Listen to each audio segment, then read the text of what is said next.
हम सब ने ये कहावत तो सुनी होगी कि प्यार अंधा होता है, पर क्या प्यार इतना अंधा हो सकता है कि कोई इंसान प्यार के अंधेपन में ऐसी गलती कर दे जो कि कानून की नज़र में एक घोर अपराध है। इस वक्त सीमा हैदर है और साथ ही उनके पति सचिन है, जिनसे एटीएस की पूछताछ लंबी चली।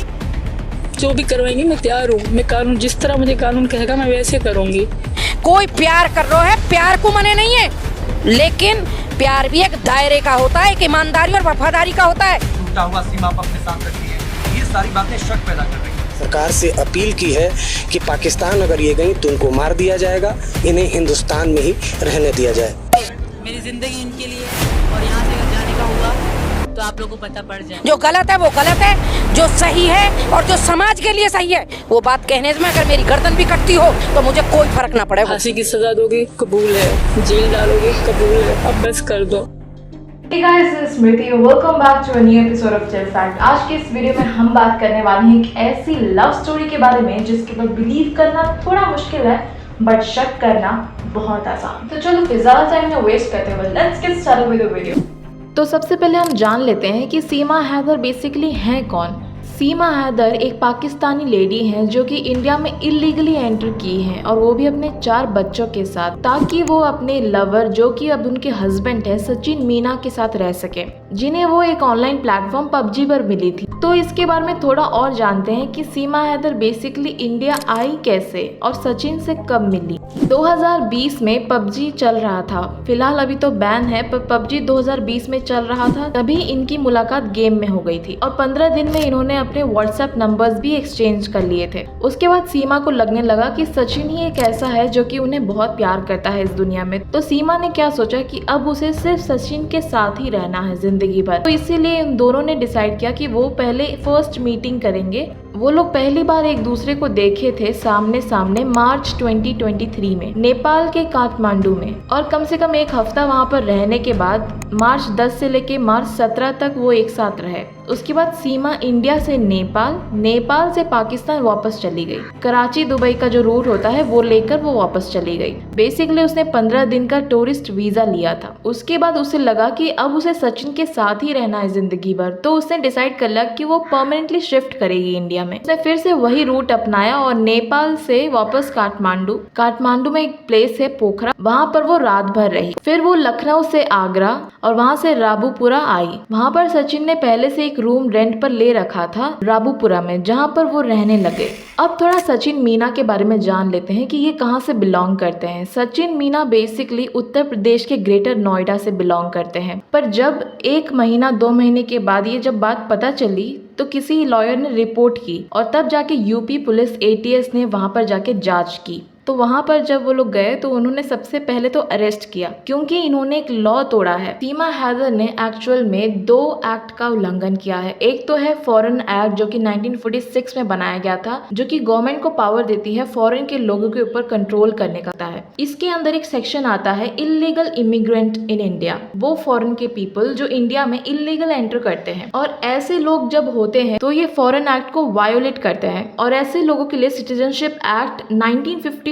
भी बनाया गया था, जिसमें ये बोला गया कि ऐसे लोग जो कि इलीगली एंटर करते हैं इंडिया में, उन्हें इंडिया का सिटीजनशिप नहीं दिया जाएगा। यानी देखो, मैं आपको और अच्छे से समझाती हूँ। हम इंडिया में रहते हैं तो हम इंडियन का एक सिटीजनशिप होता है, ठीक है। तो ये जो आधार कार्ड हो गए, ये सब हमारे सिटीजनशिप को प्रूव करता है कि हम इंडिया के सिटीजन हैं। और अगर हम में से कोई कोरिया में अगर रहने की कोशिश करता है तो कोरिया का सिटीजनशिप होना बहुत जरूरी है, क्योंकि हम वहाँ घूमने नहीं गए, घूमने जाते तो वीजा लगेगा। और आप अगर रहने जा रहे हो, ठीक है, हमेशा के लिए या कई सालों के लिए, तो आपको सिटीजनशिप चाहिए होगा। और जब कोई एक इंसान 2 कंट्री में रहने के लिए परमिशन मांगता है तो उसके पास ड्यूअल सिटीजनशिप होना बहुत जरूरी है, यानी 2 सिटीजनशिप के कार्ड्स। पर आपको ये बता दूं कि इंडिया में रहने वाले लोगों के लिए ड्यूअल सिटीजनशिप अलाउड नहीं है। उनके पास सिर्फ एक ही होना चाहिए और वो है इंडियन सिटीजनशिप। इंडिया का सिटीजन बनने के लिए आपको दूसरे कंट्री का सिटीजन नहीं होना चाहिए। और यही है सिटीजनशिप एक्ट 1955, जो कि ये कहता है कि अगर आपको इंडिया का सिटीजनशिप चाहिए तो दूसरे कंट्री का सिटीजनशिप आपको सरेंडर करना होगा। पर यहाँ पर देखो सीमा हैदर जो है ये अभी भी पाकिस्तानी सिटीजन है और अगर ये इंडिया का सिटीजनशिप बनना चाहती हैं तो इन्हें पाकिस्तानी नहीं होनी चाहिए। बट प्रॉब्लम पता है क्या है, ऐसा भी हो सकता है कि इन्हें इंडिया का सिटीजनशिप ना मिले, क्योंकि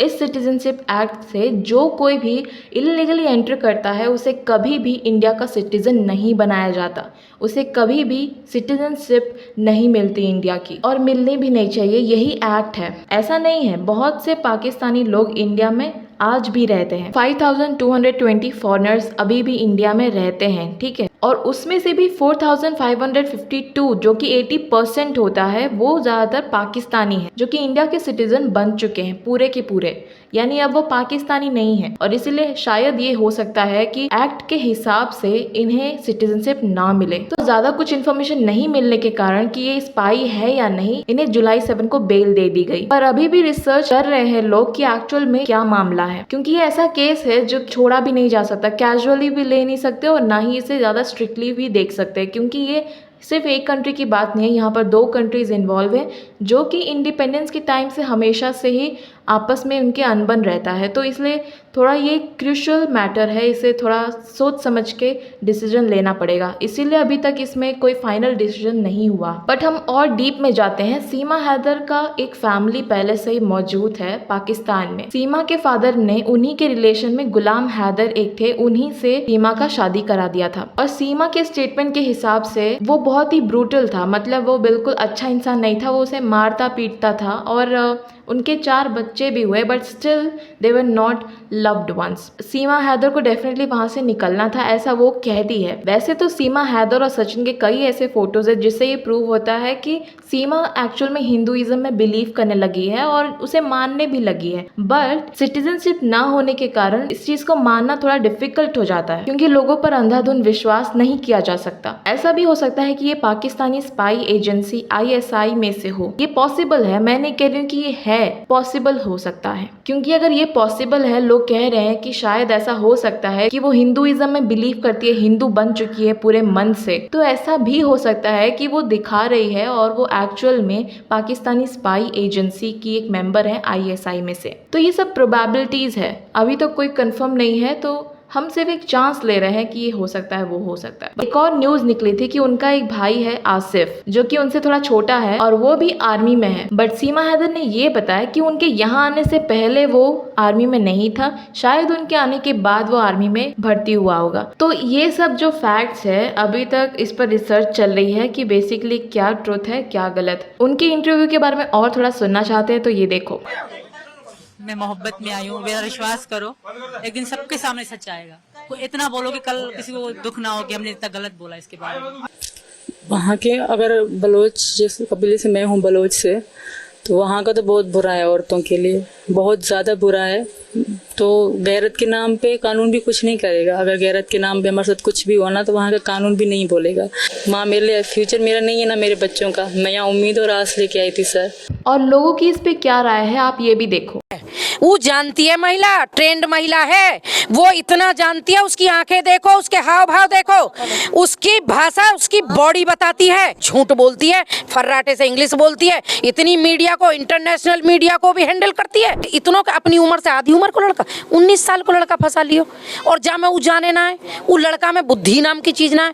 वो कहे कि प्यार करो, मीडिया के सामने छिछोरपंती कर करके दिखा रही है, प्यार नहीं है, नंगे नाच है। तो अपने माँ बाप की नहीं बनी, अपनी दोस्त की नहीं बनी, अपने पहले शोहर की भी नहीं बनी, अब सचिन की कैसे बन जाएगी। इधर से कह के गई कि मैं क्रिकेट मैच देखने जा रही हूँ, उधर जाके उसने वो शादी वगैरह की है, बच्चों को भी साथ ले गई है, धोखा कर रही है।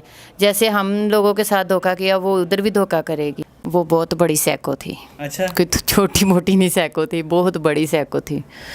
वो 100 हरामी, वो एक हरामी है। अच्छा, बहुत बड़ा लफ्ज़ बोल दिया आपने। ये झूठ जो बोल रहा है बिल्कुल ये प्रोगंडा चला रहा है कि मैंने जो हैदर से तलाक लिया है, मेरा कोई भी तलाक नहीं है, वो अभी भी मेरा घरवाली है सर। अगर ये सिर्फ एक ही कंट्री का मामला होता तो शायद इतना प्रॉब्लम नहीं क्रिएट होता, बट यहाँ पर दो ऐसी कंट्रीज इन्वॉल्व है जो कि हमेशा से उनके बीच अनबन रही है जब से इंडिपेंडेंस हुआ है। क्योंकि एक गलत डिसीजन से ऐसा हो सकता है कि दोनों कंट्रीज आपस में फिर से लड़ना शुरू कर दे, तो इसलिए गवर्नमेंट ने कोई भी सटीक एक्शन नहीं लिया है कि क्या किया जाए। अभी तक इस केस को थोड़ा कूल डाउन कर दिया गया है क्योंकि इस पर और रिसर्च करनी बाकी है। इंडिया एक इमोशनल कंट्री है, इसीलिए अभी तक ये है यहाँ पर। अगर ये किसी और कंट्री में होती तो डेफिनेटली उनके ऊपर कब का एक्शन ले लिया जाता, उनकी कोई भी बात सुने बिना। अब जब तक कोई रिजल्ट नहीं निकला है तो हम हमेशा इस चीज को पॉजिटिव में ही नहीं ले सकते, थोड़ा सा हमें नेगेटिव साइड भी देखनी चाहिए कि अगर क्या हुआ, अगर ये डेफिनेटली एक एजेंट है तो इसीलिए इस केस को थोड़ा सा सॉफ्टली हैंडल किया जा रहा है क्योंकि इसमें दो कंट्रीज इन्वॉल्व है। Thank you so much for watching this video. Bye bye.